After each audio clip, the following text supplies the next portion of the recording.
Hello, friends, and welcome to the Iron Sharpens Iron Bible Study Podcast.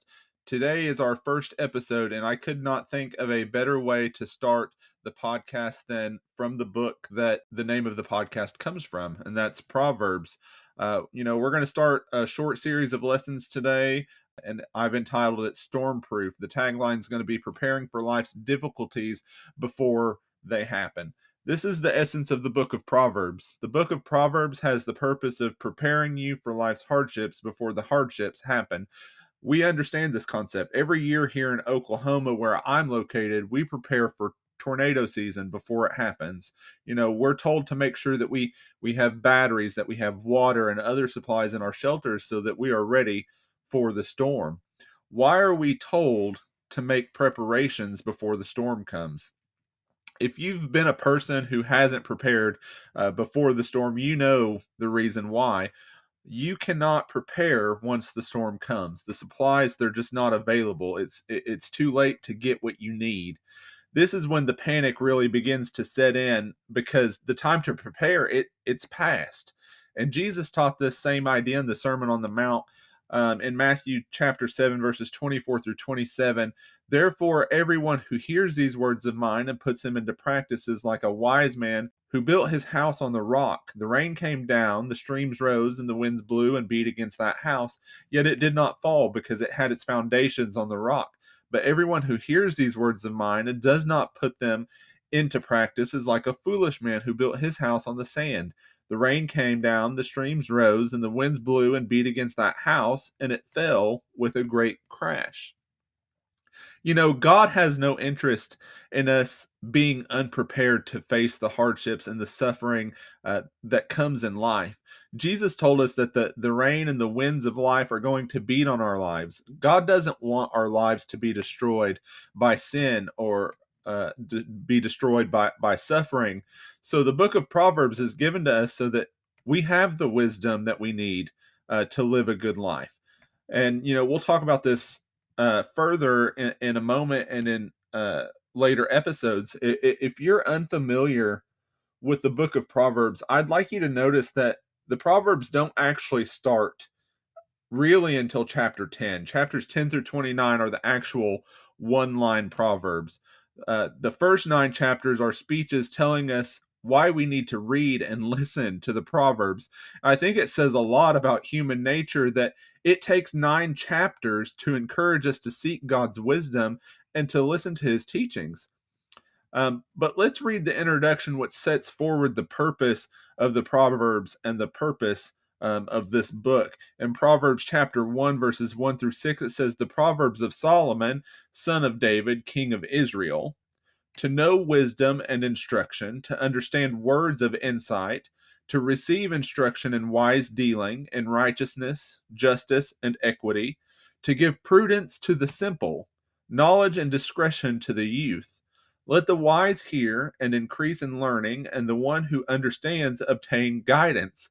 To understand a proverb and a saying, the words of the wise and their riddles." Notice the purpose that is given for this book. It's to know wisdom and instruction, to understand the insights of the wise, to gain instruction in wise dealings and prudent behavior, to know how to do what is right, to do what is just, and to do what is fair.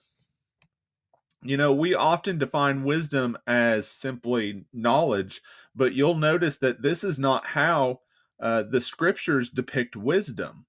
When we read about wisdom, we should think about skillful living. A full definition for wisdom is this: living skillfully, insightfully, and successfully before God in this world. Then Solomon tells us who these proverbs of wisdom are useful for.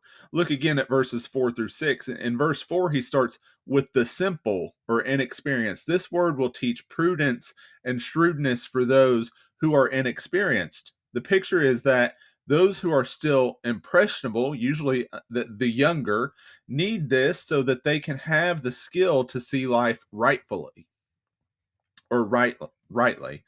Further, this word will teach the young knowledge and discretion. The younger people need the message in this book to prepare them for life. It will give them the ability to discern life properly. Now, does this book have, nothing for the older and those that are already wise? Look again at verse 5. The wise person can listen and increase in their learning.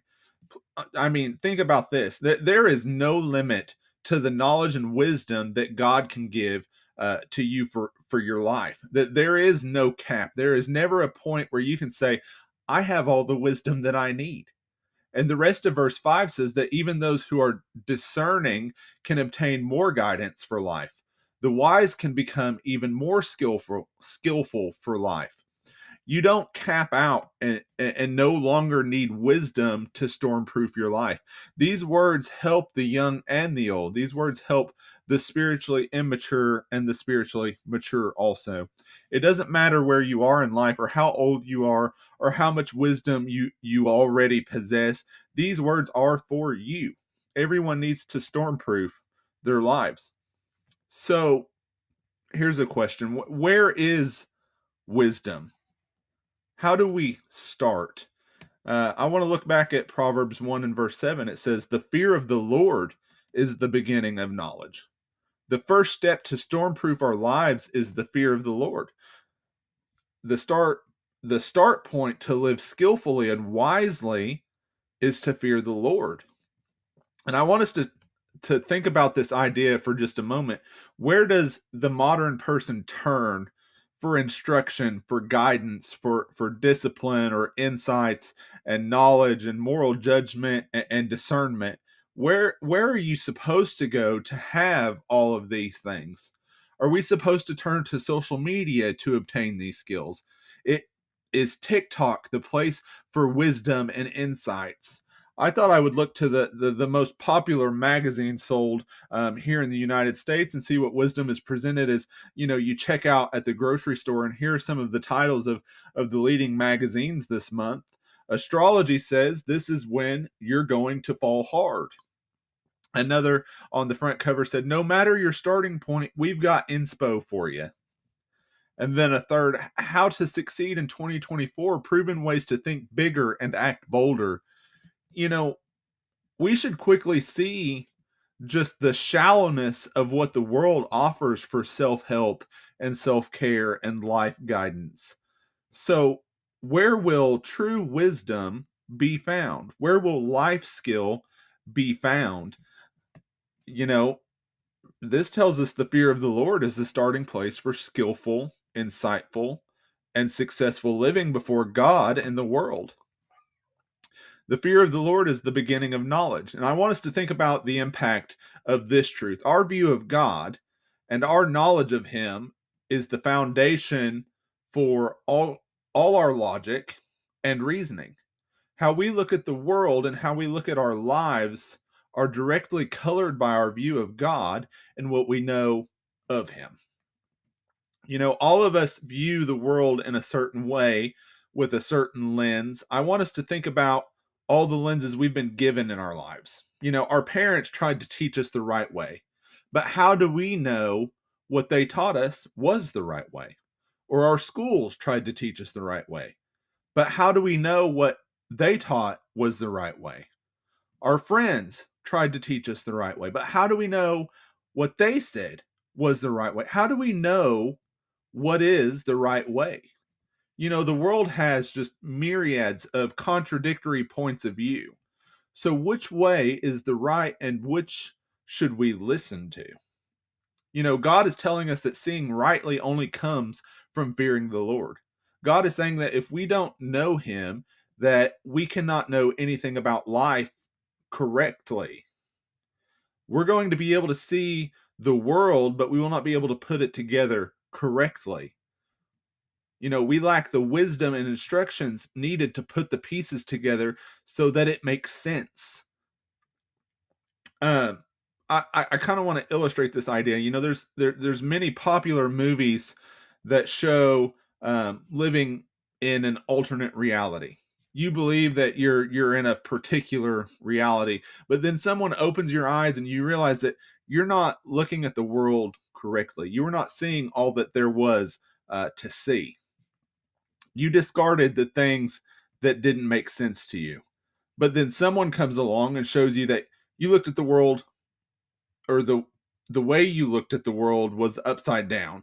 You watch a movie where a kid thinks he sees dead people, but the end of the movie shows actually the kid was the dead person and everyone else was the people that were alive.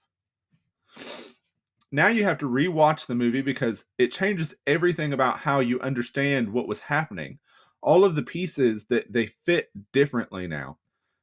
And this is what God is saying to us. You think you are seeing life properly and you are seeing things in a particular way, but until God is the central foundation, you are putting the pieces of the puzzle together incorrectly. This is why those who are outside of Christ and don't know God think, we're living backward. And it's also why we look at the people in the world and think that they're living backward. The fear of the Lord is the beginning of knowledge. With God, you are given the wisdom to look at the world rightly and with insight. And without God, you don't have the right lens to look at what is right. We're looking at life through a different reality. This is why Jesus said that the world will hate us. They're not going to understand us. None of this makes any sense. It cannot make any sense. Faith appears irrational from where they are. If you were told at the start of the movie that the kid is dead, you would not believe it, and it wouldn't make any sense. You're told this at the end of the movie, and you go, "Oh, now I see."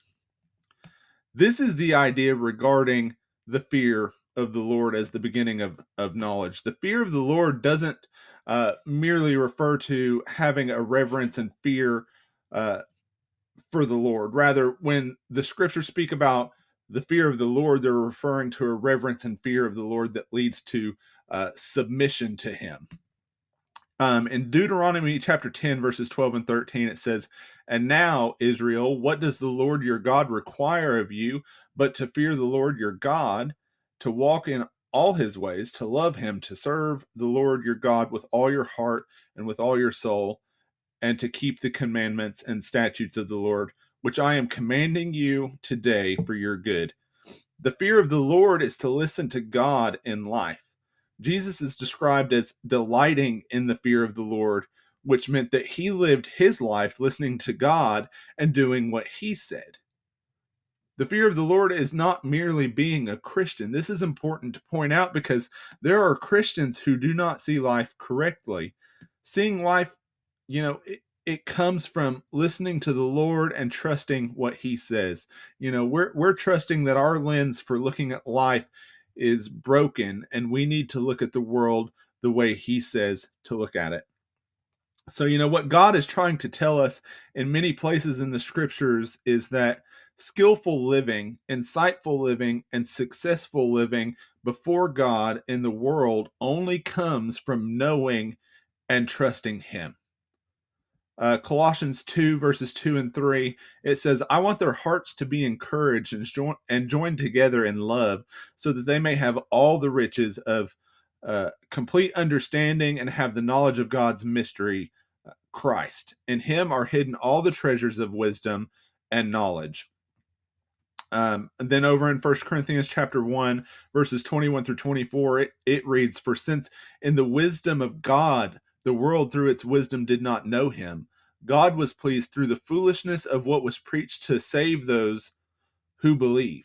Jews demand signs and Greeks look for wisdom, but we preach Christ crucified, a stumbling block to Jews and foolishness to Gentiles, but to those whom God has called, both Jews and Greeks, Christ the power of God and the wisdom of God." Then over in the next chapter of 1 Corinthians, verses 6 through 7 of chapter 2, it says, "Yet among the mature we do not impart wisdom, although it is not a wisdom of this age or of the rulers of this age who are doomed to pass away, but we impart a secret and hidden wisdom of God, which God decreed before the ages for our glory." I want you to notice the 3 points from those scriptures. First being, all knowledge and wisdom are in Christ. And then the world through its wisdom will not know God or his wisdom. And then, the third point, that the wisdom of God that we possess will not match the wisdom of the world. they are not compatible. If we don't believe these three things, then we will continue to watch the movie of our lives and the movie of the world in the wrong way. When life doesn't start with God, then it's impossible to see life correctly. So therefore it will be impossible to move through life correctly. We will not have the skill or the insight or the success before God in the world that we desire to have. So, stormproofing our lives means starting with knowing and trusting the Lord. That's it for this week's episode. Feel free to share any of your thoughts, questions, or even a favorite verse with our community. Also, be sure to give us a like, share, and subscribe to stay current on all of our available episodes. Until our next sharpening session, stay steadfast, stay inspired, and may your faith continue to grow sharper each day. This is the Iron Sharpens Iron Bible Study Podcast. I'm your host, Dustin Goad, and until next time, God bless.